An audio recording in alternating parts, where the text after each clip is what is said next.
Profesor toma el dominio de la sesión. Bien, buenas noches de manera oficial a todos y los que están aquí presentes. Le damos la bienvenida a nuestro presidente, a nuestro senador, al gran colombiano. Este país en su lucha contra el terrorismo. Hoy viene a hablar con nosotros, ya le propondré unos temas. Por supuesto, se puede sentir libre de hablar de lo que quiera, pero nosotros querríamos que nos expresara su opinión sobre algunos temas que enseguida digo. Esta conferencia, este foro, es organizado por Periódico Debate, que www.periodicodebate.com, que dirige Libardo Botero, ahí en Blue Care, por el Centro de Pensamiento Primero. ¿Cuál es el link para el Centro de www.pensamientocolombia.org? que acaba de hablar es el director ejecutivo, Carlos Manuel Sierra. Este centro fue creado por el doctor José Gaviria. También es organizado por el Centro Democrático. El Centro de Pensamiento del Centro Democrático han obtenido una alianza que está desarrollando de manera exitosa para llevar ideas y educar políticamente a los uribistas. Y también en esta ocasión por Tendencia Uribista, que es un grupo de gente en Antioquia del Centro Democrático, Jaime Dangond, Alberto Rindón, Ricardo Wolf, entre otros, la tendencia. Doctor Uribe, los temas que nosotros les pido por favor apaguen los micrófonos. Los Piedad, por favor, apagar su micrófono.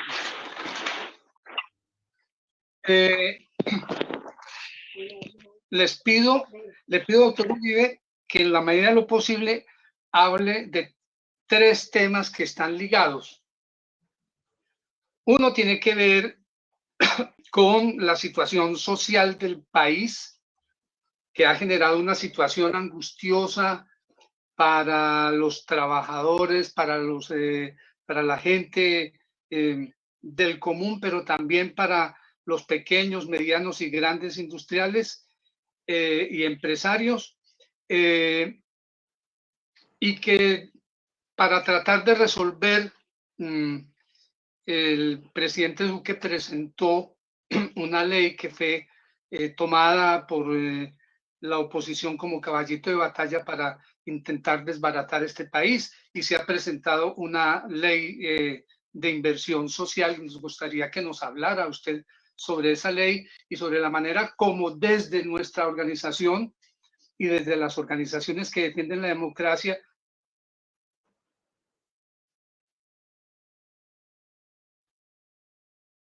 Se fue la voz del doctor Alfonso Monsalve. Apagaste el micrófono, Alfonso. Alfonso, ahí sí. ya. Alfonso, tiene el micrófono. Ya, profesor, listo. ¿Me escucharon todo lo que dije anteriormente? Faltaron los últimos 20 segunditos. Estaba diciendo entonces que nos gustaría, el doctor Uribe, que hablara sobre la situación social y económica del país, la manera como la ley de inversión social resolvería el asunto y cómo es para mirar las necesidades y resolver las necesidades de la gente en una situación tan complicada como la de la pandemia. El otro punto es la otra cara de la moneda, la forma como la oposición de extrema izquierda ha usado el paro como una manera para golpear en el peor momento que ha vivido el pueblo colombiano en muchísimos años a los más pobres de este país, finalmente. No solo a los ricos, sino también a los más pobres, a los que dejó sin trabajo, sin absolutamente muchas cosas que han hecho, a los que han asesinado, etcétera. Quiero que nos hable sobre el vandalismo, las protestas, estos grupos que están surgiendo y lo que puede pasar en el país. Y lo otro es la estrategia electoral. ¿Cuáles son, cómo ve el presidente que deberían ser las alianzas para tener candidatos, para tener listas de congreso, etcétera, que nos permitan llegar, ojo, al 2022, dijo usted, nos permita llegar al 2022 con una democracia que se pueda fortalecer y no con una democracia que aparentemente podría agonizar como lo está ocurriendo a Chile y como podrá pasarle con seguridad o con mucha seguridad a Perú. Señor presidente, buenas noches, es un honor tenerlo con nosotros. Doctor Alfonso, muchas gracias a usted, al periódico Debate, una labor pedagógica, periodística, orientadora tan importante tantos años. Yo por usted, por Libardo, por todo el equipo de Debate no tengo sino gratitud de colombiano, aprecio. Muchas gracias a Primero Colombia, a José Obdulio, por ahí lo veo, compañero de tantas batallas, a quien tanto aprecio, al doctor Sierra, a todos ustedes. Éxitos en este ingreso a este periodismo de opinión virtual. Estábamos en mora de que Debate y Debate y Primero Colombia lo pudieran hacer. A ver, el tema que me ha propuesto es muy extenso. ¿Cómo lo sintetizaría yo? Empecemos por la crisis del 2008. La economía colombiana venía bien desde el 2002, había mejorado mucho. No hay duda, hombre, sin jactancias, el gobierno nuestro, sin haber dejado al país hecho una maravilla, pues avanzó mucho en seguridad, en la economía, en la política social. Mientras Chile, óigase bien, México, Brasil, tuvieron decrecimientos de la economía por la crisis financiera internacional. Colombia no decreció. Colombia redujo el crecimiento que había llegado casi al 7%, al 1.9%, pero al siguiente año ya teníamos 4.6%. Yo creo que el gobierno nuestro dejó una herencia para haber mantenido una economía creciendo permanentemente a no menos del 5%. Y eso tuvo un elemento bien importante, adicional. A nosotros no solamente nos golpeó la crisis de la economía internacional, sino un problema doméstico. El gobierno tuvo que intervenir las pirámides del narcotráfico. Eso causó un problema para la comunidad de aproximadamente 2 billones de pesos de la época. Y el gobierno Chávez no cerró. El gobierno Chávez, queridos amigos, no cerró el comercio. Un comercio que ya era de 6.000 millones de dólares. Pero también en esos años bajó mucho la pobreza.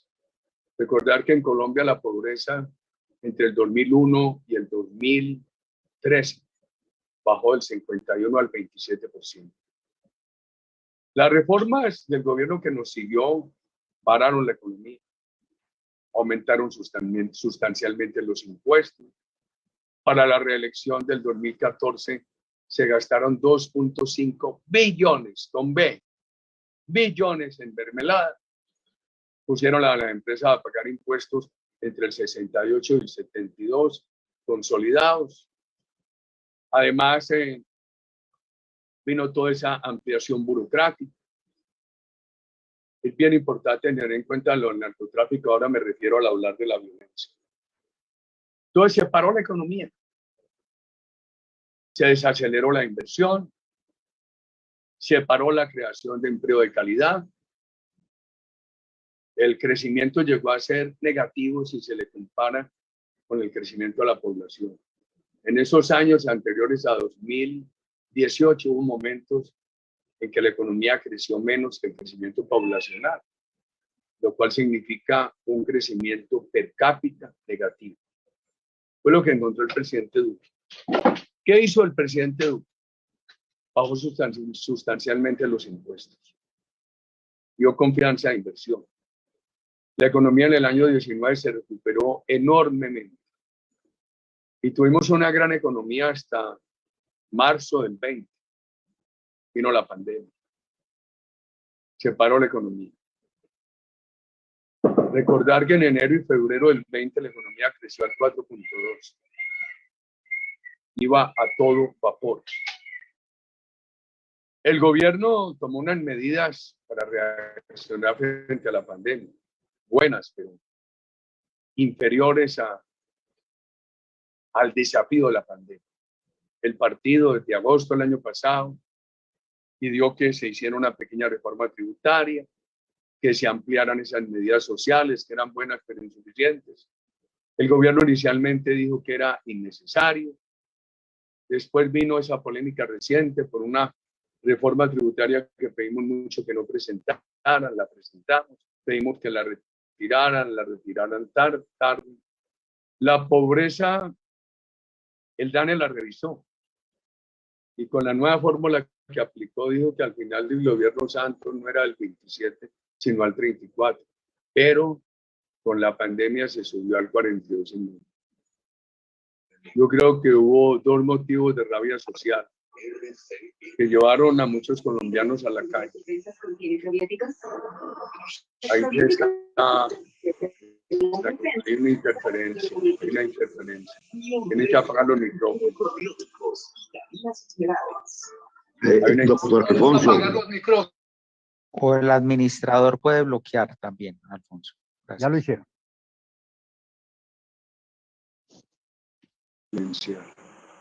Doctor, siga, por Doctor favor. Alfonso, cuento más de 50 micrófonos abiertos y hay 272 participantes. Por favor, el administrador cierre todos los micrófonos, salvo el del doctor Uribe.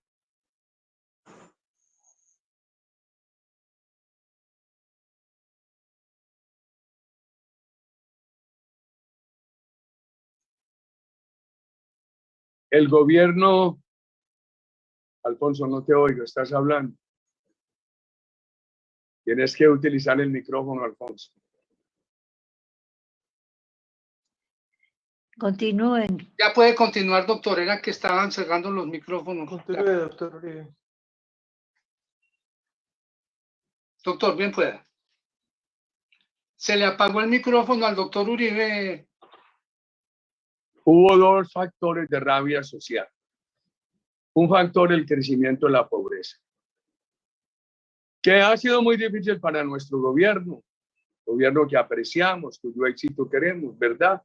Pero yo creo que si se hubiera reaccionado desde agosto se hubiera propuesto hacer lo que quieran hacer ahora, como complementario a la pandemia, de la política social contra la pandemia, se hubiera evitado el crecimiento de la pobreza. Ese crecimiento de la pobreza y la inconformidad popular con aquella reforma tributaria causaron rabia social. Entonces muchos colombianos se fueron a la calle.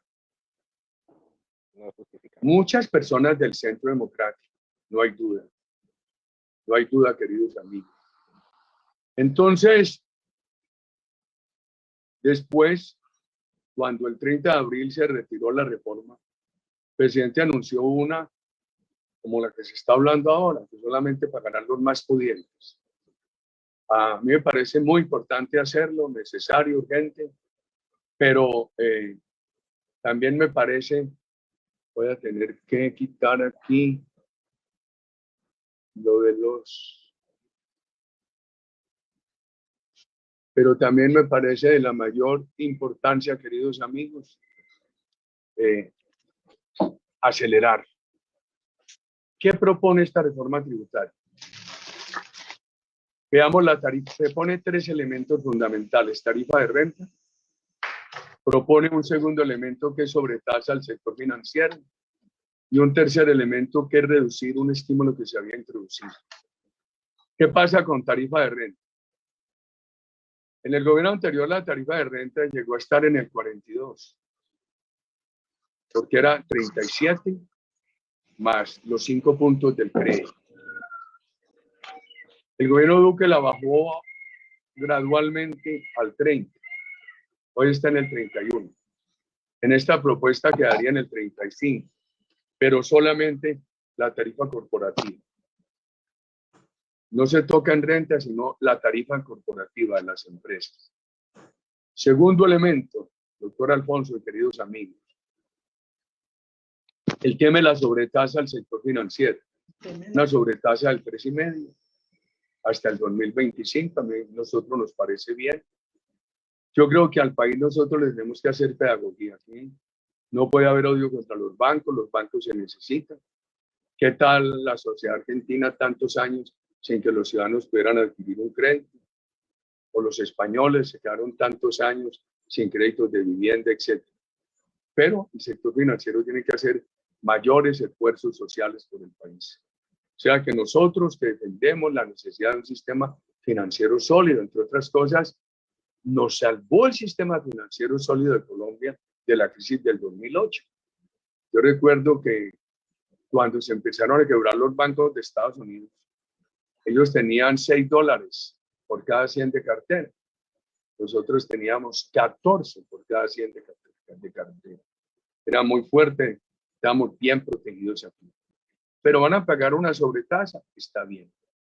Desde nuestra perspectiva lo hacemos constructivamente. Un pedido que hagan un mayor esfuerzo sobre la base de que el país tiene que defender su sistema financiero. Y el tercer elemento tiene que ver con el ICA. ¿Qué es el ICA? El ICA es el impuesto que se paga a las ciudades, industria y comercio. ¿Cuál es la base tributaria? Las ventas brutas. Una empresa vende 100 pesos. Sobre eso se le aplica la tarifa de ICA, no sobre las utilidades, sobre las ventas brutas. ¿Cuál es la queja? Muchos empresarios dicen, yo vendo mucho, pero gano muy poquito y tengo mucha mano de obra. Con el ICA se me va todo. Eso nos llevó en el 2018 y 2019 a decir, bueno, lo que un empresario le pague de ICA al municipio, a Bogotá, a Medellín, a Barranquilla, Cali, lo puede descontar de los impuestos nacionales. Si le pagó a Bogotá 100 pesos y después la nación le dice, señor, usted me debe 200, el empresario puede descontarle inicialmente de esos 100 que le pagó a Bogotá, restarle a los 200 de la nación 50.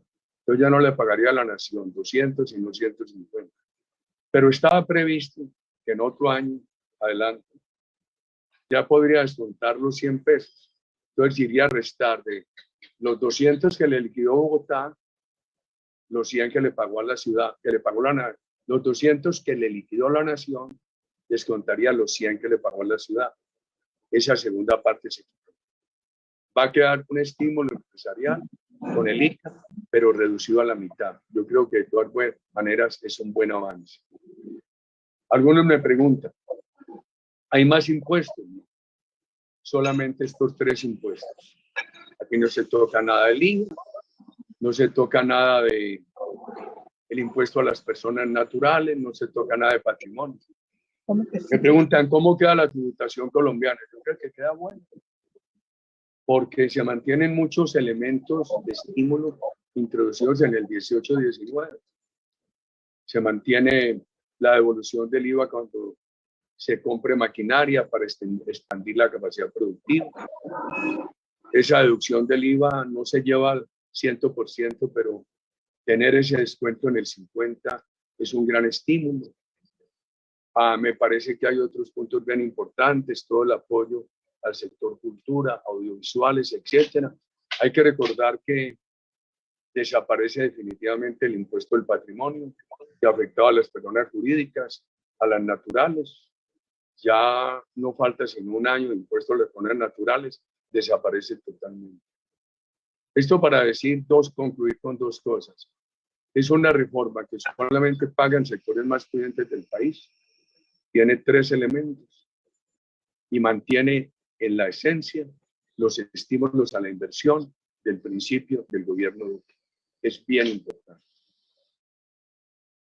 Algunos han dicho que hay una competencia extranjera muy injusta contra el comercio nacional, que es la posibilidad de traer por internet todo lo que uno quiere. Entonces se dice, bueno, compras por internet hasta por $200 y no pagan IVA, pero muchas personas repiten esos $200 varias veces al año.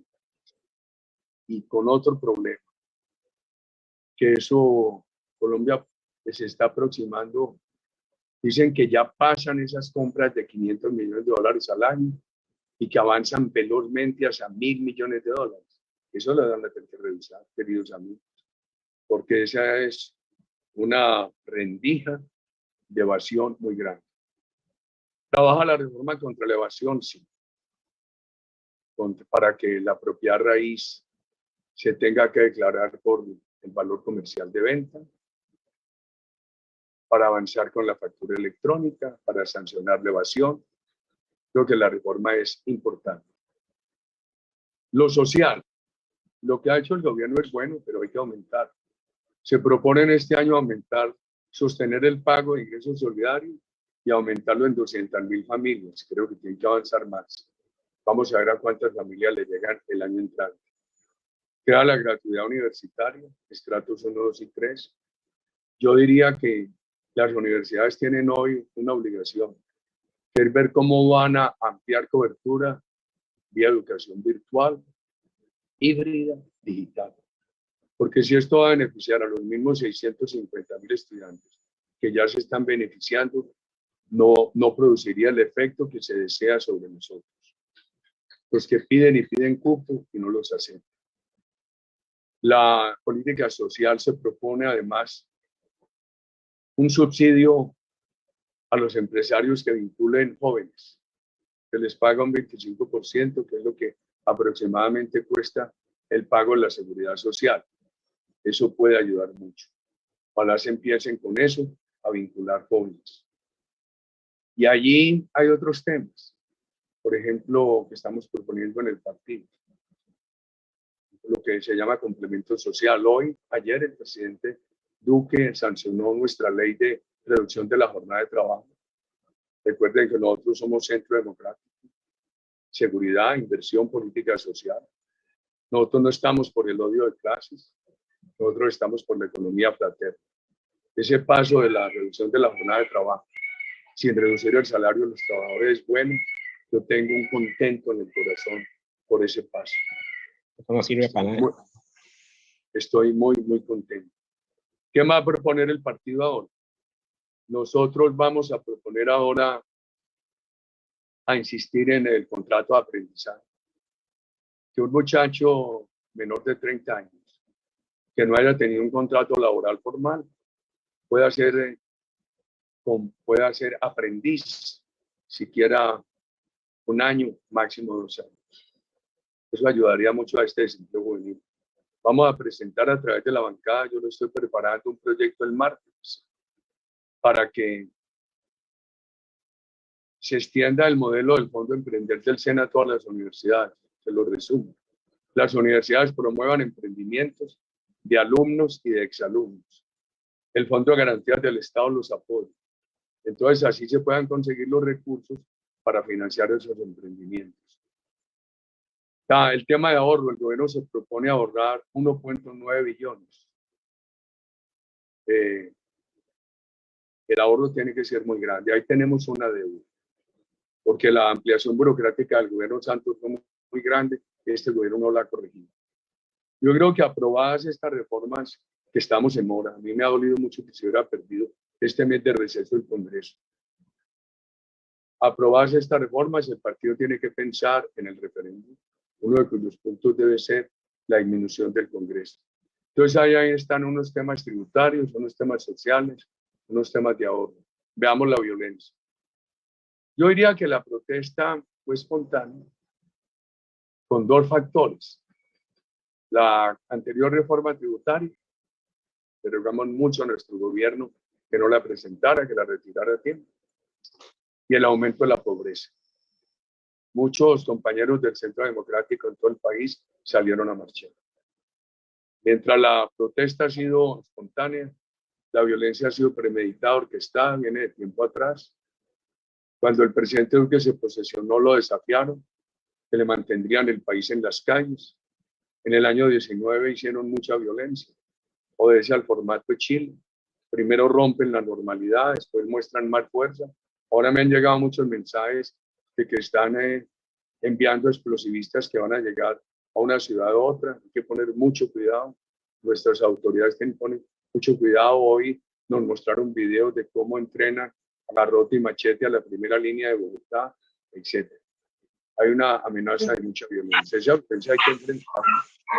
Entonces a mí me dicen, pero es que ustedes son de derecha, militaristas, proponen la militarización. No, señores, la seguridad es un valor democrático, una fuente de recursos. La violencia destruye la democracia. La violencia acaba con las posibilidades de la economía. Cuando nosotros hablamos de fortalecer las Fuerzas Armadas, es para que produzcan un efecto disuasivo en los violentos. En el gobierno mío hubo mucha protesta, pero no hubo vandalismo. Que marchaban los indígenas del Cali a Popayán, sí, se les daban todas las garantías, pero no podían bloquear la carretera, ni podían bloquear las calles de Cali.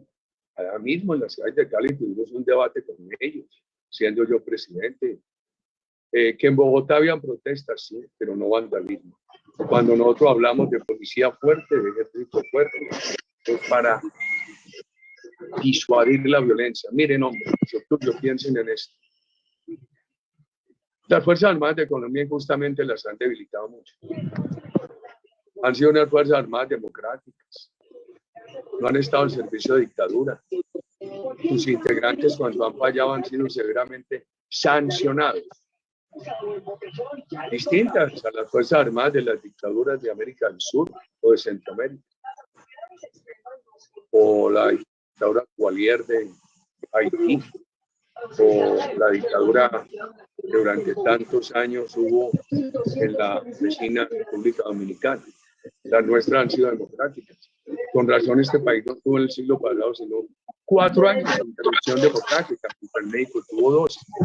¿Cuál es la injusticia? A unas Fuerzas Armadas democráticas como las nuestras, el gobierno Santos las igualó con el terrorismo en La Habana, las puso de igual a igual, las sometió a una justicia impuesta por la FARC, ideologizada, la JEP. Ahí tenemos una deuda con el país, porque ni el gobierno ni el partido han reformado la JEP. Eso lo debemos a Colombia, por lo menos sacar de la JEP a las Fuerzas Armadas. Nosotros tenemos que aplaudir lo bueno del gobierno, pero también reconocer todo lo que no se ha hecho, queridos amigos, o en aquello en lo cual haya equivocaciones. Y se ha habilitado mucho la fuerza pública, una cantaleta, una narrativa de militar. Y eso lo han leído los vándalos y los terroristas. Entonces, ¿qué ha pasado? Veamos estas 2 imágenes, queridos amigos. Una fuerza pública débil, derrotada, debilitada, invita a que la provoquen más, a que la ataquen más. Por eso hemos visto que los vándalos, el terrorismo, se avalancha contra la policía. Y eso ha terminado en las calles de Perdóneme un segundo, Luis Carlos Matar, por favor, prender su micrófono. O apagar su micrófono, mejor. Apague su micrófono. Carlos Matar, por favor. Apague su micrófono. De la central se lo pueden apagar a él, hombre. El anfitrión puede apagárselo. El anfitrión que lo apague.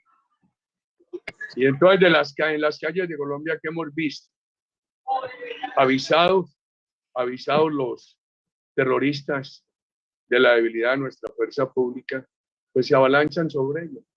Y entonces eso ha terminado en enfrentamientos cuerpo a cuerpo, en contusos, en heridos, en violaciones de derechos humanos.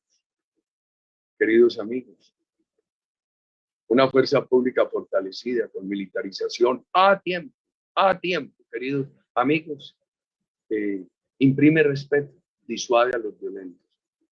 Ojalá toda esta violencia que se anuncia para esta semana, la inteligencia del Estado esté operando, porque los mensajes que le llegan a uno son mensajes muy preocupantes. Usted me puso unos temas muy extensos, querido doctor Alfonso Monsalve. Yo voy a terminar aquí. Quisiera de pronto los minutos que nos queden hacer más conversatorio corto. Muchas gracias. Gracias, doctor. Quisiera preguntarle a usted cómo se imagina la estrategia electoral del Centro Democrático y de las fuerzas democráticas para llegar triunfantes al 2022. Doctor Alfonso, para el Centro Democrático ha habido un problema que es la afectación de mi reputación. Ahora casualmente estaba examinando el tema con unos juristas, tan injusto esto contra mí, pero ha hecho daño a mi persona y al partido.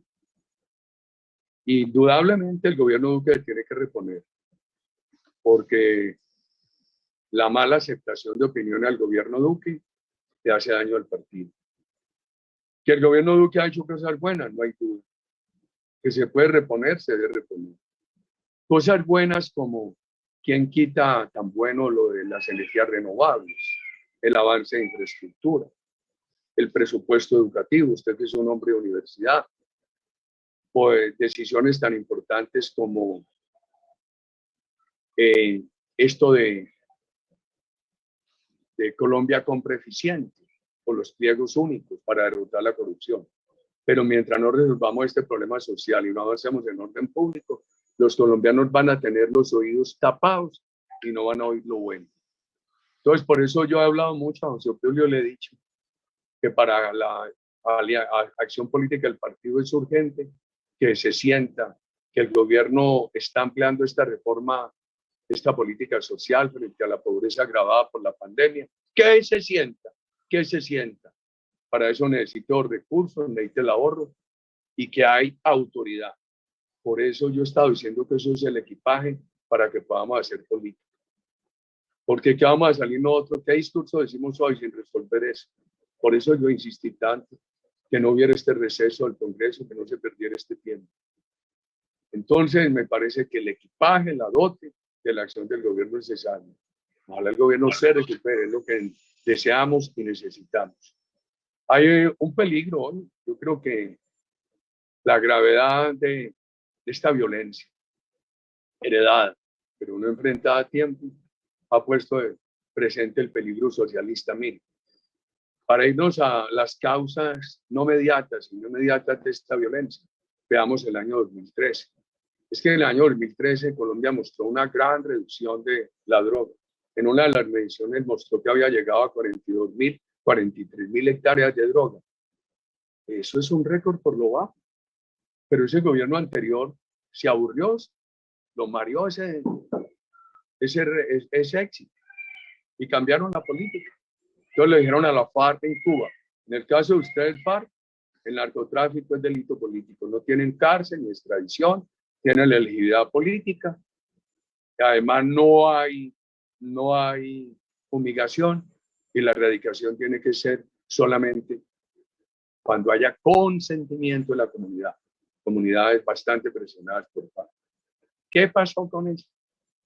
De un récord bajo de 43.000 hectáreas nos subimos a 209.000 que recibió el presidente Duque.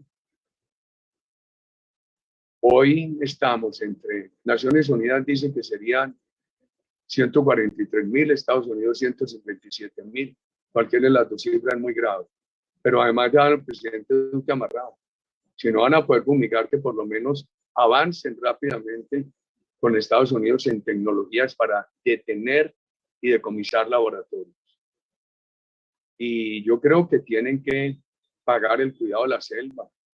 A uno le da pena, uno ya de viejo vive hablando del pasado, pero el proyecto de Familias Guardabosques del gobierno nuestro fue muy bueno desde el punto de vista ambiental, de protección de la selva, de los ríos y de protección para que no sembraran droga. Y eso lo acabó el gobierno anterior. Se le ha pedido mucho a este gobierno que lo reviva, el gobierno dice que sí, pero poco ha avanzado en eso. Yo creo que eso se necesita. Entonces tenemos un problema de droga heredado, una violencia que obedece a un formato internacional. Nos quieren imponerlo de Chile. La democracia chilena hoy está la moneda en el aire, porque los sectores tradicionalmente democráticos no tienen sino el 20% de la constituyente. Perdieron la capacidad de neutralizar excesos. Vamos a ver qué pasa en estas elecciones primarias el domingo en Chile. Y uno sigue soñando con que la sensatez del pueblo chileno primero no lleve a esa constituyente a acabar la empresa privada, a acabar las libertades, que pasen de un Estado subsidiario a un Estado de garantía de derechos sociales. Está bien, eso nadie lo discute desde el punto de vista de lo que nosotros somos, Centro Democrático, pero acercarse a un Estado totalitario sería muy grave para Chile y muy mal referente para toda la región. Ya nos quieren llevar a nosotros. Mire, cuando usted, doctor Alfonso, José Obdulio, Ricardo, mi persona, estábamos en la universidad, muchos compañeros de nuestros que querían que América Latina fuera socialista. Ayer en la madrugada estuve viendo un video del Che Guevara, aquel discurso del 11 de diciembre de 1964, cuando reiteraba su decisión de seguir fusilando. Esos horrores, por Dios. Y todos los compañeros nuestros de universidad que soñaban con el socialismo, que creían que el mundo no tenía más opción que ser soviético o cubano o de Ho Chi Minh o del sistema chino, se dividían entre los que querían la lucha armada y los que querían la lucha democrática. Yo recuerdo que esa división se hizo muy palpable con el triunfo de Allende y después con la derrota de Allende. Entonces yo recuerdo que en la cafetería de la Facultad de Derecho de la Universidad de Antioquia, el día que cayó Allende, algunos compañeros lloraban muy sentidamente y decían, si no hubiera sido por la vía electoral, sino por la vía militar, Allende no lo tumbaría. Ojo con eso. Hoy lo que tienen es una combinación. Chávez se engañó, subió por la vía electoral y se sostiene por la vía militar, por el narcotráfico, por la corrupción. En Colombia uno está viendo hoy que hay una combinación que quieren la vía violenta para apoyar un proyecto electoral que gane el año entrante. Eso hay que evitar. ¿Cómo lo vamos a evitar? El partido tiene que hacer un esfuerzo de coalición con otros partidos, pero que el gobierno nos ayude con equipaje para poder tener más que decirle a la opinión pública. Eso es fundamental. Yo le decía esta mañana a la resistencia cubana lo siguiente. Cuando hay una tragedia familiar, las familias se gastan los ahorros. Decía, Colombia se va a gastar unos ahorros ahora, cobrándole la plática a la empresa privada, para poder, a través de esta reforma tributaria, financiar más política social. Es tan grave el socialismo que la destrucción de la empresa privada, bien sea por expropiación o por estrangulamiento o porque la destierran causándole temor, deja a los pueblos sin ahorro. El mejor ahorro es una empresa privada fuerte. Es la cajita, es la alcancía de donde se puede sacar dinero para atender una tragedia. Mira, a pesar del daño de este paro y de que Colombia apenas está empezando a recuperar la economía cuando llegó la pandemia, Colombia hoy puede sacar 17 billones. No los va a cobrar de inmediato, pero les va a dar posibilidad de conseguir recursos para de inmediato ampliar la política social. Entonces nosotros tenemos que hacer una gran pedagogía. Nosotros necesitaríamos en lo político dos cosas, una gran pedagogía. Yo no voy a entrar en precandidaturas, me parece que si yo hablo de un precandidato del otro, hago mal por mi situación personal, pero yo sí le pido eso al partido, una gran pedagogía, un gran pedido al gobierno para que nos dé el equipaje, una gran pedagogía sobre lo que significa centro democrático, esa combinación de un país seguro, de un país con inversión privada, con política social. Y lo que yo le decía a la resistencia cubana, ¿cuál es la reserva de Cuba? No tienen libertades que permiten que fluya la imaginación y se encuentren soluciones. Y tienen una empresa privada a la cual se le pueda cobrar unos impuestos para seguir adelante. En las crisis se conocen, se utilizan las alcancías. Las familias que han llenado la alcancía se defienden en la crisis. Los países que han llenado la alcancía se defienden en la crisis, como nos defendimos nosotros por allá en el 2008. Y la gran defensa de la crisis, la gran alcancía de los países, es la democracia, que tiene dos elementos: la imaginación para buscar soluciones y la fortaleza de la empresa privada para poder cobrar unos impuestos de emergencia y resolver problemas. Ojalá el pueblo cubano tenga éxito en esta batalla, doctor Alfonso. Doctor Uribe, ¿usted admitiría algunas preguntas adicionales? Claro que sí, doctor Alfonso.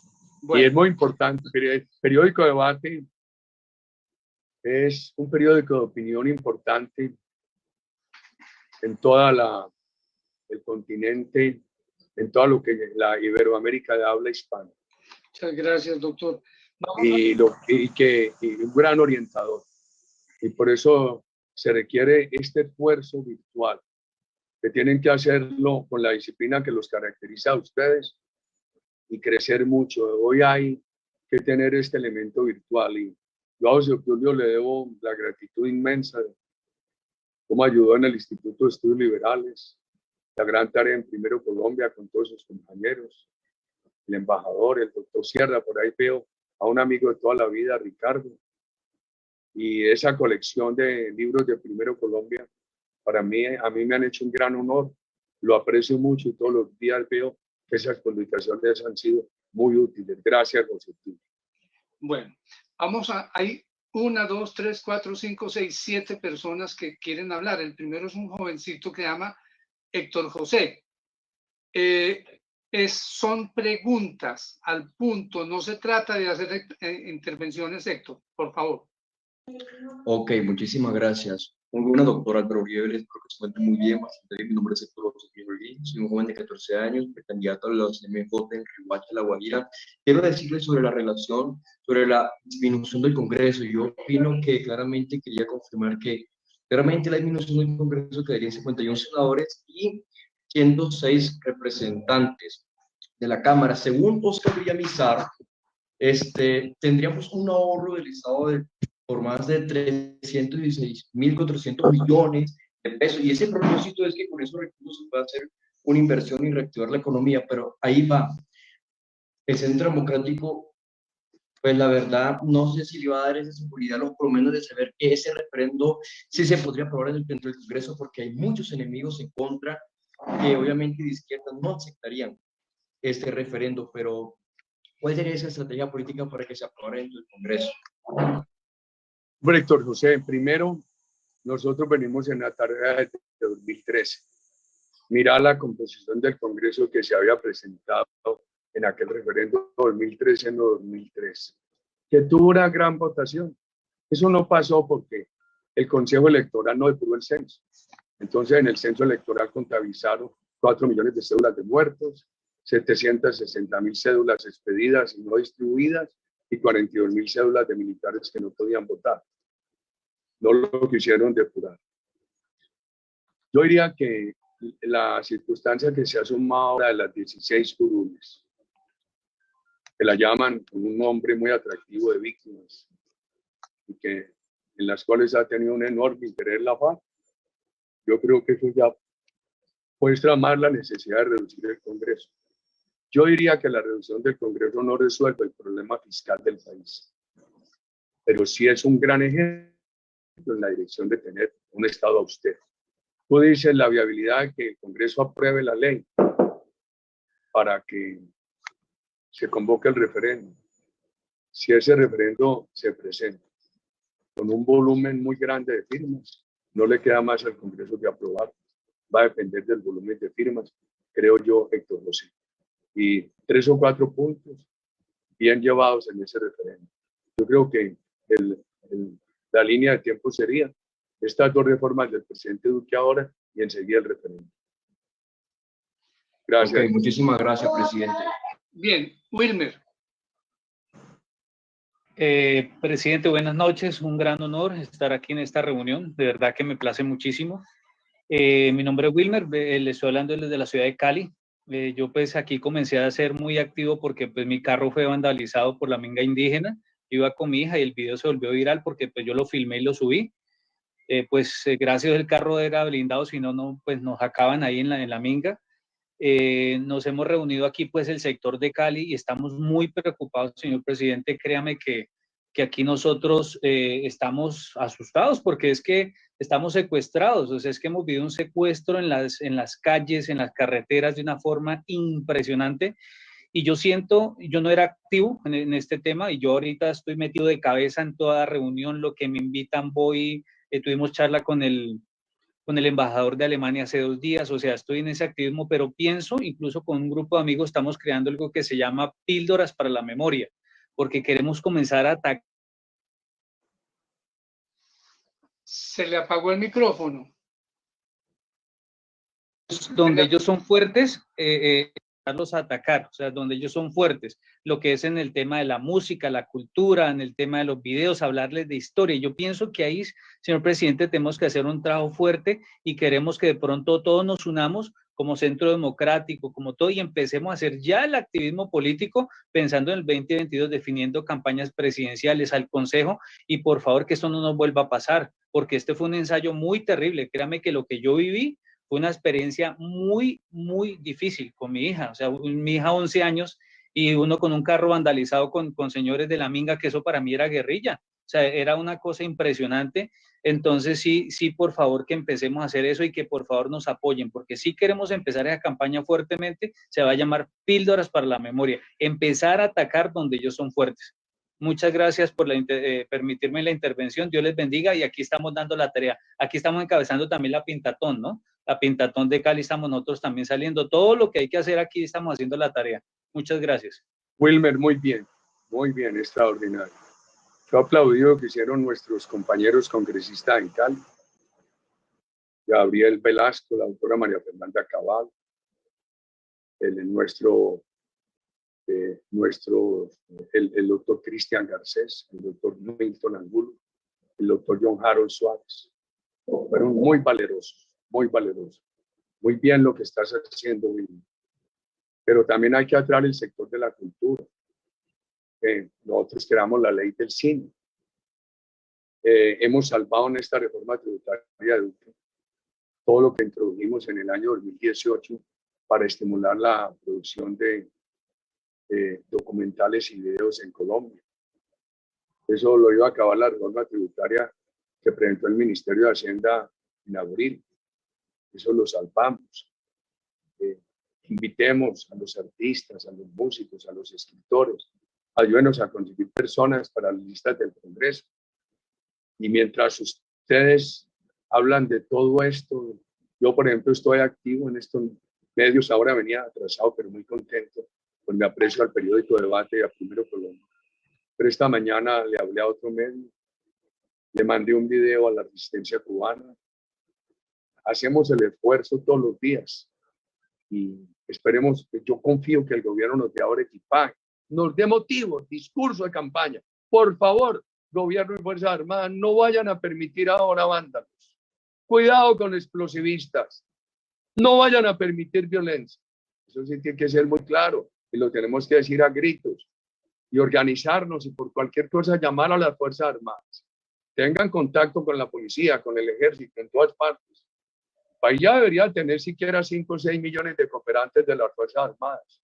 Me preocupa que no estén. Y ojalá la inteligencia militar, policía o la Dirección Nacional de Inteligencia ahora tengan todas las pilas por la nueva amenaza. Y hay que, usted tiene razón, salvar esta democracia en el 22. Bueno, Gracias, sigue Mario y después Carlos Manuel. Gracias, doctor Alfonso. Doctor Uribe, buenas noches. Mucho gusto de verlo nuevamente y escucharlo nuevamente. Doctor Uribe, sé que de pronto no quiere dar una exposición acerca de, o inclinación acerca de un candidato, pero está claro que el doctor Zuluaga ganó las elecciones anteriores y está claro ahora que gracias a que su hijo ya no tiene ningún problema jurídico, digámoslo así, puede ser un excelente candidato. Particularmente me encantaría fuese el candidato. Si fuese así, tendría su bendición, digámoslo así, me perdonan la expresión, doctor Uribe. Doctor Grisales, ahora la bendición mía puede hacer daño, porque me han hecho mucho daño. Yo aprecio mucho a Oscar Iván. El candidato que el partido defina, pues lo apoyaremos siempre con la vocación de hacer con la urgencia que se requiera una gran coalición. Carlos. Gracias, doctor. Muchas gracias, señor presidente. Carlos Sierra, Centro de Pensamiento Primero Colombia. Gracias infinitas por habernos aceptado esta invitación. De ninguna manera, cuando usted dice que muy posiblemente por su situación personal podría ser más, nunca, señor presidente. Usted nos hace mucho bien a todos. Yo no quiero pasar aquí de lambón ni nada de esas cosas. Yo lo que le quiero decir es lo que hemos analizado de la Fundación. Con más de 12 libros que hemos podido sacar, con todas las ediciones que hemos podido hacer. La invitación puntual, y ahí voy con mi pregunta, señor presidente, es: usted ha dejado elementos doctrinarios que muchos han seguido, que muchos políticos, no solamente del Centro Democrático, sino de otros partidos y de otros países, mis compañeros, los que están en este foro, hemos estado hablando con la gente de Chile, Argentina, Venezuela. Hoy tenemos un programa de formación con jóvenes de América Latina que lo admiran y lo quieren mucho. Señor presidente, ¿cómo empezamos a construir de la mano suya? Me parece muy importante salir y construir la narrativa y seguir apoyando ese tema de doctrina. O sea, usted nos dejó elementos doctrinarios por donde el país puede seguir avanzando por un excelente rumbo. Comparto, admiro y siempre vamos a estar de la mano de lo que usted nos plantee frente a las decisiones que usted tome en el tema político. Pero hoy lo necesitamos adelante en el tema de la doctrina, en el tema de la narrativa, en el tema de la información. Hay mucha desinformación, falta de información y poca información. Y usted, de verdad, es una de las primeras fuentes que nosotros tenemos, señor presidente. ¿Cómo podemos avanzar? Yo invito a todos mis compañeros y pedirle muy expresamente a usted que empecemos a gestar y a generar esa narrativa. El periódico Debate, el Centro de Pensamiento Primero Colombia y el partido estamos prestos ya para arrancar. Yo consideraría que deberíamos salir ya a empezar a hacer esos programas de formación, de capacitación y de generación de doctrina. Gracias, señor presidente. Dios lo bendiga y gracias por esta posibilidad. Gracias, doctor Sierra. Pero que el gobierno nos dé el equipaje para que nos crean. Porque es muy difícil uno salir a reclamar y nos digan, pero no tienen al presidente Duque. No son el partido de gobierno. Muy difícil, doctor Sierra. Segundo, hombre, hay que decirle a nuestros candidatos que no les dé miedo ni pena aplicar nuestras tesis. El gobierno anterior se hizo elegir con nuestras tesis y las abandonó. Y aquí hay un gobierno que yo lo aprecio mucho al gobierno, al presidente Duque. Pero hay decisiones que tomar, más a tiempo. Yo diría, los que entran a los gobiernos en nombre nuestro, el partido en coalición, en momentos tan difíciles como el que estamos viviendo, no les dé pena aplicar nuestras tesis. ¿Por qué les va a dar pena aplicar nuestras tesis? Y mantienen esto como una inhibición. No, eso que dice el Centro Democrático, el uribismo, eso es muy peligroso, qué pena, es muy impopular, aparte, se alejes. Ojo con eso. En lugar de hacer pedagogía, se mueren de pánico y guardan silencio porque creen que si hablan de seguridad democrática, de confianza inversionista, que eso es malo.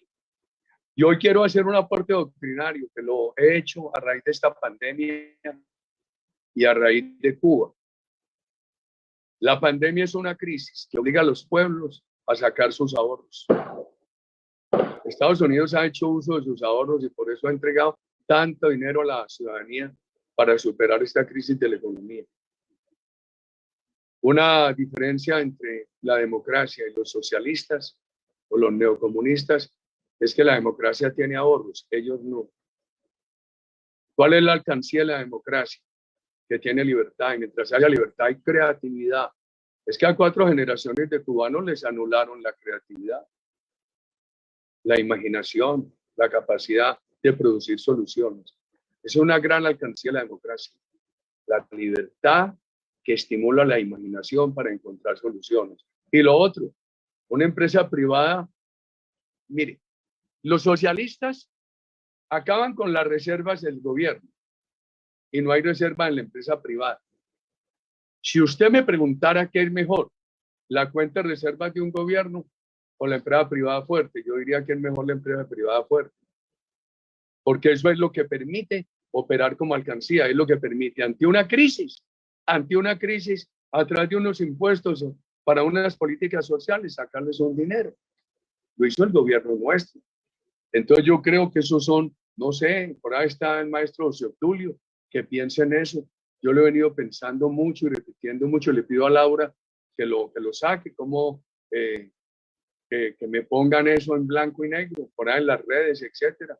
Porque yo creo que es algo muy importante para establecer hoy la diferencia entre la democracia frente a la pandemia y los neocomunistas, socialistas o sus congraciados frente a la pandemia. La democracia tiene alcancía, los otros no la tienen. Bien, Raúl, Javier y Alberto. Raúl. Muy buenas noches para todos. Muy buenas noches, presidente Álvaro Uribe. Muchas gracias por el espacio. Mi pregunta es la siguiente. Hemos visto durante estos meses de paro, estas semanas de paro, algunos reclamos de la minga indígena y he tenido la oportunidad de hablar con campesinos de la región de Cundinamarca y de Meta. Ellos digámoslo así, me hacían ciertos reclamos o ciertos comentarios de por qué los campesinos en los temas de las marchas casi nunca han sido tenidos en cuenta. ¿Por qué la minga reclama tanto cuando ellos tienen más privilegios, tienen más beneficios que el mismo campo? ¿Qué estrategias podríamos utilizar a futuro para poder mejorar esta situación del agro, del campo, para que sean mucho más emprendedores y que el campo en Colombia sea reconocido mucho más a nivel mundial? Muchas gracias, señor presidente. Gracias, Raúl. Mira, el presupuesto de la Agencia de Desarrollo Agropecuario para este año es de 105.000 millones, 55.000 para el CRIC. Grave. Entonces, los indígenas disidentes del Cauca dicen, ¿por qué todo para el CRIC? Los indígenas de Antioquia dicen, y para nosotros nada, todo para el CRIC. Los de la Sierra Nevada se quejan y los del CESAR y piden recursos. Los de toda la costa caribe antioqueña y cordobesa. Entonces yo creo que ahí hay un tema muy grave, y además toda esa permisividad con el narcotráfico. Que Alejandro decía que a 40 minutos de Cali hay 20.000 hectáreas de droga que producen al año 4 billones, que es el presupuesto de la ciudad de Cali. Este problema criminal donde infortunadamente ha habido permisividad indígena en el Cauca, este problema en la droga, lo que está creando es un poder criminal más grande que el Estado. El Estado se tiene que poner las pilas, porque este poder criminal lo está superando. ¿Qué hora política frente a los campesinos? Hay que hacer mucha. Este gobierno mantiene unos estímulos tributarios a los nuevos proyectos, pero necesita una inversión de 400 millones. Ojalá le metieran más plata final y más subsidio a los microproyectos campesinos. Pero mira la situación tan difícil, que para uno hacerle crítica a esto es muy difícil, porque uno quiere este gobierno, lo ayudamos a elegir. Yo respeto mucho al presidente Duque, pero ¿qué hacemos si la Agencia de Desarrollo Agropecuario, que es la encargada de esa, tiene 105.000 millones y tiene proyectos aprobados por más de 2 billones? Y de los 105.000 hay 55.000 para el CRIC del Cauca. Y los indígenas, cuando vinieron a Medellín, los indígenas de Antioquia, yo me reuní con muchos de ellos y todos con sus proyecticos, pero toda la plata para el CRIC, no puede ser. Correctivos que hay que hacer. Y nos toca decirlo amablemente, tranquilamente, es nuestro gobierno, pero nos toca tener la menor subjetividad ante el pueblo colombiano.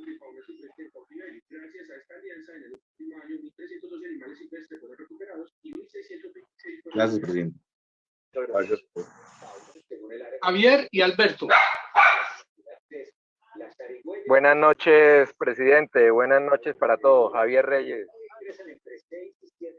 ¿A dónde Presidente, estás? mire, ¿Estás en Barranquilla o en Cúcuta? no, hoy estoy visitando aquí Zapatoca, presidente. Ah, tan bonito Zapatoca. En la casa de su gran amiga Bertica. Se la saluda y que estamos los dos muy preocupados por la salud de Pacho Serrano. Sí, señor, Saludos, sí, señor. Me Pacho. comentó. Ahí está, Berta también está vinculada, presidente. Me comentó y estamos atentos a ver de qué manera podemos colaborar. Presidente, mire, la pregunta mía es la siguiente. Ellos hacen control de otros animales en la cadena alimenticia. Estamos hablando desde... Alguien se metió ahí, no. Bueno, ya ahora sí parece que lo silenciaron. Presidente, mire, la pregunta mía es la siguiente. ¿Por qué no somos más agresivos en una propuesta del Centro Democrático de una lucha frontal contra la corrupción?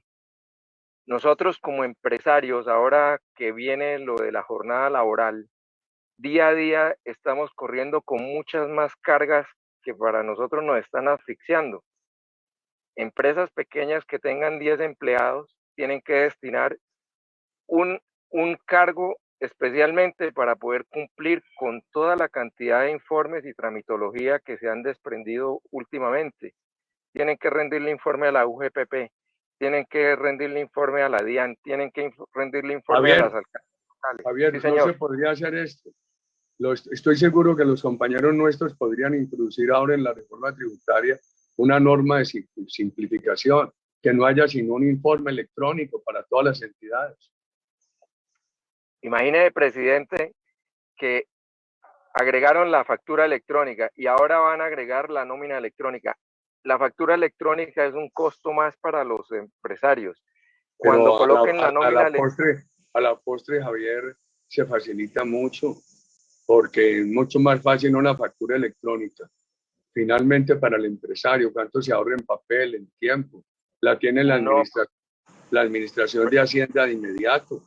Yo creo que hay que buscar cómo eso se hace fácil y viable, pero yo no me opondría. No, yo no me opongo, presidente. Lo que yo le digo a usted es, hay que buscar una creatividad grande para luchar de frente contra la corrupción, porque la gran mayoría de nuestros impuestos se lo está llevando la corrupción y eso es lo que hace que tengan que seguir y seguir. Aquí ha habido dos normas del gobierno Duque importantes. Colombia compra eficiente y pliegos únicos. Lo que se les ocurra, lo podemos entrar ahora en este proyecto. Imaginemos y presentemos soluciones. Me gustaría aportar en ese... Sí, señor. Me gustaría aportar en ese tema, presidente, en la parte esta, ¿ok? Sí, pero ojalá con anteproyectos. Metan este artículo, introduzcan este otro. Ayúdanos. Y ahora que preguntaba Raúl y muchos, y Wilmer de Cali, por el tema de política, hay que hablar mucho con las universidades, queridos amigos. Mucho con las universidades. Ahí nos han hecho un daño enorme. Hay que hablar muchísimo con las universidades. Yo he pedido que todo lo que podamos hacer, entrando yo a debates en las universidades, que me digan lo que me digan, pero que me dejen contestar, es muy útil, es necesario. Espero algún artículo tuyo muy precisito, Javier, para hablar con los compañeros para la lucha contra la corrupción. Javier, quedas comprometido con eso. Alberto y Eduardo Barney después. Presidente, buenos días. Buenas noches. Me encanta saludarlo. Empiezo por decirle que le agradezco infinitamente lo que usted ha hecho por la patria. Mi pregunta es la siguiente. Para el 2022, ya hoy están definidas la coalición de la Colombia Humana y la coalición de la Esperanza. Los sectores democráticos, como el Centro Democrático, como Cambio Radical, como la U, como algunos sectores del Partido Liberal, no están adelantando procesos para hacer esa coalición. ¿Qué piensa usted? ¿Cómo se logra hacer una coalición para poder enfrentar estas dos corrientes que son corrientes de izquierda? Yo no hablaría de izquierda, porque inclusive mucha gente dice en estos días por nuestros proyectos. Oye, bueno corregir a Eduardo Rodríguez, que hoy decía que él es de centro y en el centro hay otros de extrema derecha. Yo superaría, estoy por decirle eso, no puedo hablar con él, yo superaría esa vieja división. Yo creo que aquí la división tiene que ser, por un lado, la democracia, con la seguridad, la empresa privada, la política social, la libertad, la imaginación, etcétera. Y por el otro lado, los socialistas de diversos tipos, sus congraciados. El socialismo expropiador, el estrangulador que no expropia, pero asfixia a la empresa privada, el que la destierra como lo hizo Correa en Ecuador, etcétera. El que busca pretextos para coartar libertades, etcétera, etcétera. Y yo creo que las coaliciones se van armando. Yo veo muchas personas que están agitando candidaturas con interés de coaliciones. Yo creo que nos ayuda mucho también que para nosotros poder hablar de candidatura y coalición, que el gobierno nos equipaje, que nos dé la dote, querido Alberto. Muchas gracias, presidente. Muchas gracias, presidente. Gracias, querido Alberto. Eduardo. Bueno, presidente Uribe, buenas noches para todos. Mi nombre es Eduardo Barney Iglesias, estoy desde la ciudad de Río Negro, Antioquia. Muchas gracias por este espacio. Primero que todo, agradecerle, señor presidente, por todo lo que ha hecho por Colombia y lo que seguirá haciendo. Siempre estaremos ahí acompañándolo. Y mi pregunta es simple, es ¿qué podríamos hacer ante la rama judicial que vemos como la justicia está parcializada, vemos como esa fuerza pública llega, defiende bien al ciudadano, toma a ese agresor o a ese vándalo en flagrancia, lo presenta ante las autoridades judiciales y las autoridades judiciales lo liberan? Entonces vemos como los jueces no están acatando la norma, están aplicando una teoría política, diría yo, y no sé si sea posible, tengan una entidad superior o algún órgano internacional donde podamos denunciar esas situaciones donde los jueces no están colaborando con la justicia, están en una impunidad total contra los vándalos o terroristas. Muchas gracias, presidente. Sí, tienes toda la razón. Tienes toda la razón. Nosotros tenemos que tener una política muy estricta. No vandalismo, no terrorismo. Autoridad oportuna. Autoridad sin vacilaciones. Pero explicar. Te dicen, no, es que cuando Uribe habla, la militarización, el centro democrático, para que las Fuerzas Armadas salgan como unos pistoleros. No, señor. Es para que su presencia respetable disuada a los violentos, querido Eduardo. Y que esto le dé todo. Una de las razones que yo veo para esta decisión tributaria ahora, que hay que complementarla con el ahorro, es que ya haría una mayor certeza a los empresarios. Por eso lo debimos haber hecho desde agosto del año pasado, para no tener que llegar a un proceso electoral con esa incertidumbre tributaria, porque hay quien invierte. Sí, tenemos bastantes dificultades hoy porque la ciudadanía está temerosa. No podemos causar más desconfianza. Pero ¿qué más se te ocurre, Eduardo? Yo te escucho bien. Sí, que tiene razón. Por ejemplo, podría presentarse, pienso yo, una reforma a la justicia donde se podría ser de pronto más exigente con los jueces, o tal vez de pronto, no sé, un activismo social, hacer una tutelatón donde todas las personas presenten una tutela al derecho al trabajo, al derecho a la movilidad. No sé, se me Buena idea. Yo creo que podríamos poner al servicio de eso toda la estructura del partido. Y la reforma a la justicia sigue pendiente. Pero se ponen bravos en la justicia cuando uno dice, hombre, tengamos una sola corte. Sí, total. Sí. Y, por ejemplo, hay que trabajar el precedente judicial, una serie de cosas. Eduardo, estamos en mora. Ojalá en un referendo pudiéramos poner en un artículo lo que sería una norma constitucional para dirigir desde la cúspide constitucional toda la organización de la justicia. Tienes razón, Eduardo. Muchas gracias. Muchas gracias, presidente. Doctor Uribe, voy a mencionar 3 y usted me dice si seguimos o no. Berta, por favor. Juan Luis Gutiérrez y Ricardo Wolf. Por ahí estará Laura Medina, doctor Alfonso. Laura Medina está. Sí, Laura está. Laura.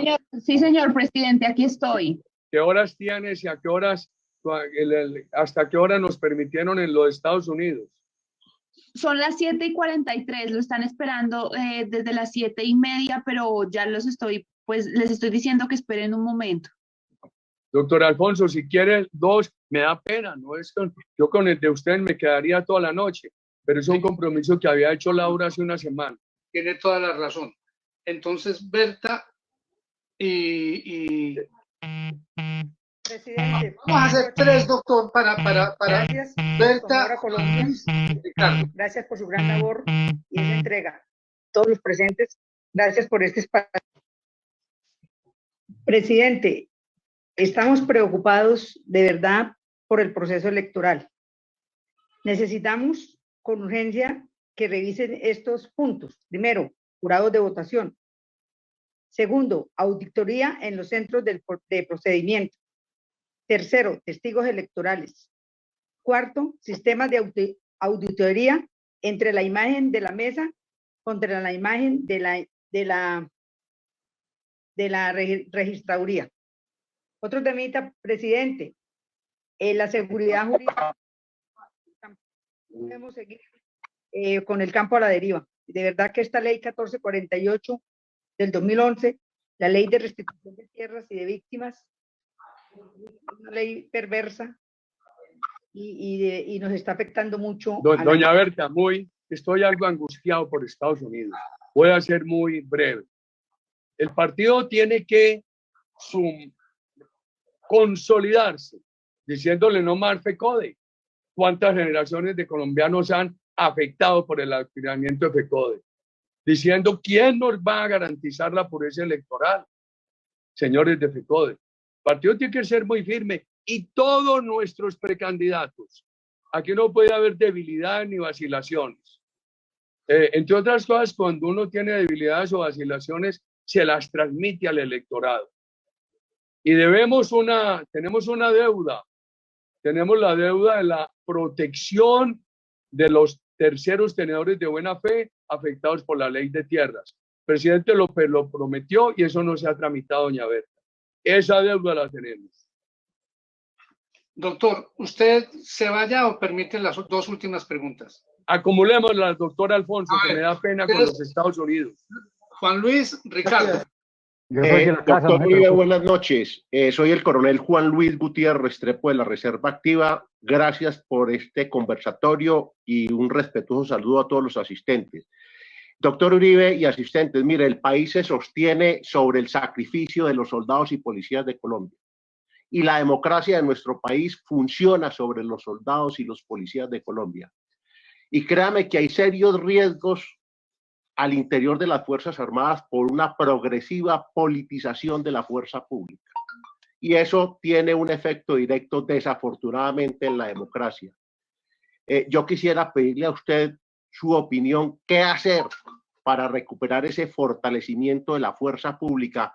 Comenzando por un tema que a todos nos preocupa en el día a día, que es la JEP, que ha creado un marco de inseguridad jurídica total para todos los que portamos el uniforme, porque cualquiera de nosotros el día de mañana puede estar sentado ante la JEP y usted ya muy bien sabe qué pasa al interior de la JEP. Gracias, señor presidente, quedo atento a su amable respuesta y gracias a todos los... Muy breve, aunque le había dicho al doctor Alfonso que acumulara, mi coronel. Primero, debemos la reforma de la JEP.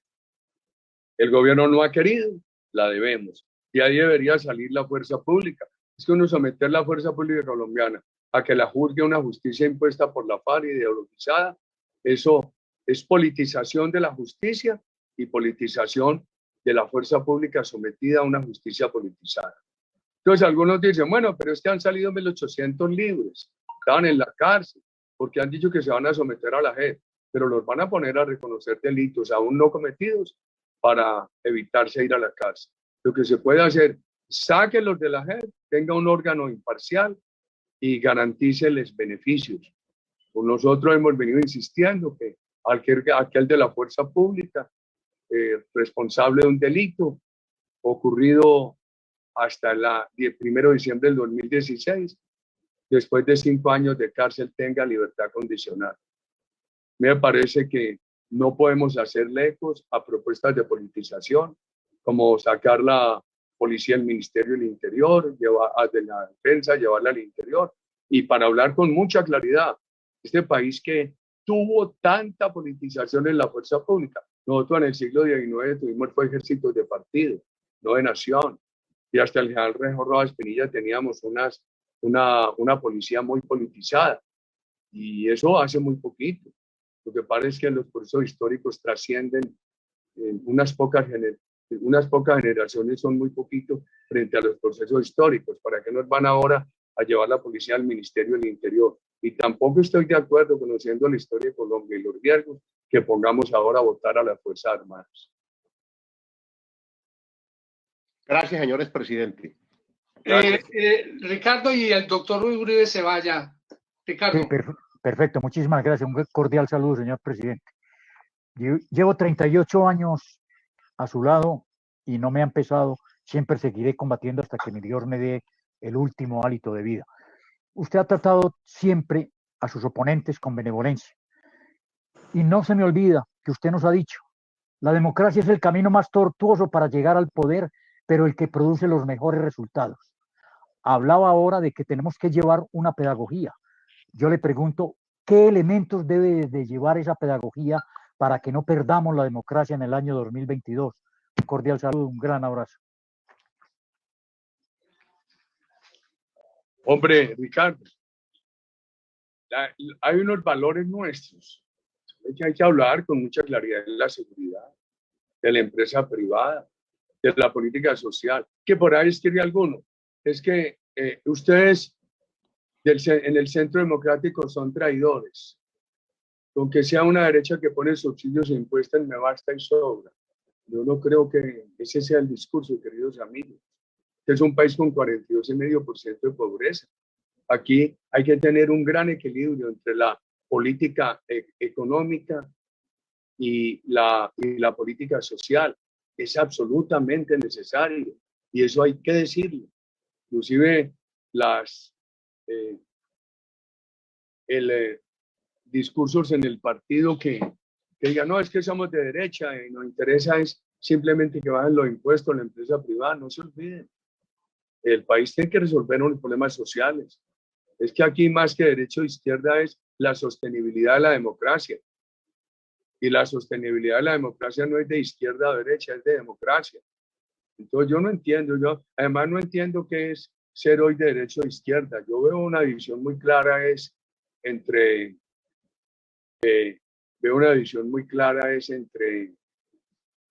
entre los socialistas con sus congraciados y el sistema democrático.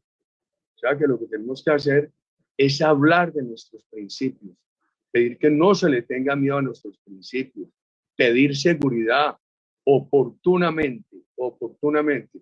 Por ejemplo, aquí dicen, la derecha es libre mercado, libertad, la izquierda es subsidios, impuestos y miseria.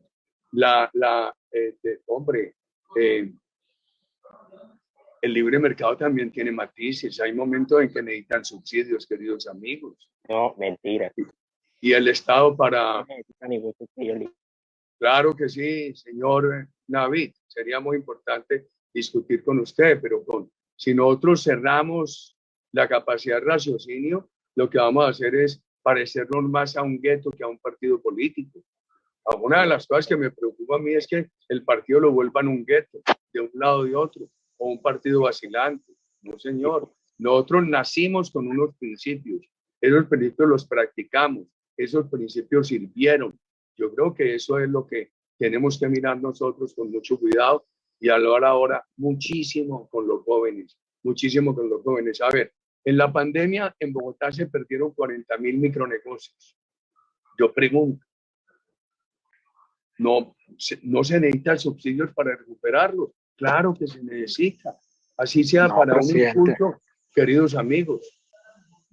40,000, 50,000 micronegocios perdidos en Bogotá por la pandemia, queridos amigos. Ahora que lo fundamental es una economía del sector privado fuerte, vigorosa, está bien. En eso estamos de acuerdo. Pero, por ejemplo, ¿por qué no se le puede subsidiar con algo de capital de riesgo a un nuevo emprendimiento de un joven, como lo hacíamos en el Fondo Emprender, que lo queremos extender a todas las universidades? Bien importante eso, estimados amigos. Entonces yo sí les pido pensar en un partido de principios amplio. El problema es de dónde salen los que salen de la clase media. No, ahora, por ejemplo, esto que se está proponiendo ahora, que debió haberse aprobado desde agosto del año pasado, no va a afectar a la clase media.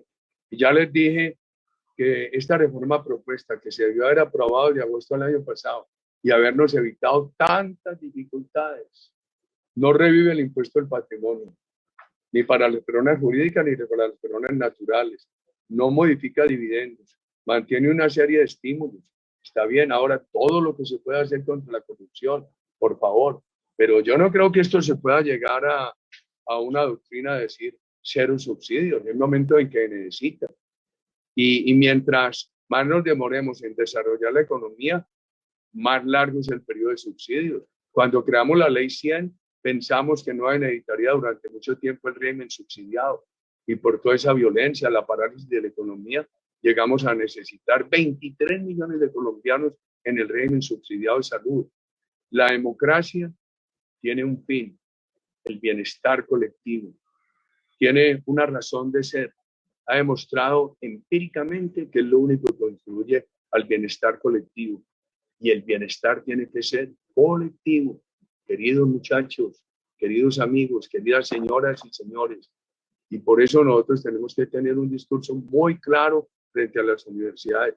Nosotros no neguemos lo social y pidámosle al gobierno no más vacilaciones para tomar decisiones fundamentales, ni en seguridad, ni en la economía, ni en el ahorro que se necesita. Bueno, señor presidente, gracias por su participación y sus luces. Sé que lo están esperando urgentemente. De todo corazón le agradecemos y hasta una nueva oportunidad, doctor Uribe. Pongan por obra volver a este programa de debate en Primero Colombia en la primera importancia nacional e internacional como orientador de opinión. El periódico de debate es muy, muy importante y en la medida que entren a estas tecnologías, mucho más. Querido doctor Alfonso, muchas gracias. Doctor Sierra, Ricardo, maestro José Tulio, intervinientes, a todos mi saludo con mucho cariño. Muchas gracias. Buenas tardes. Gracias a todos.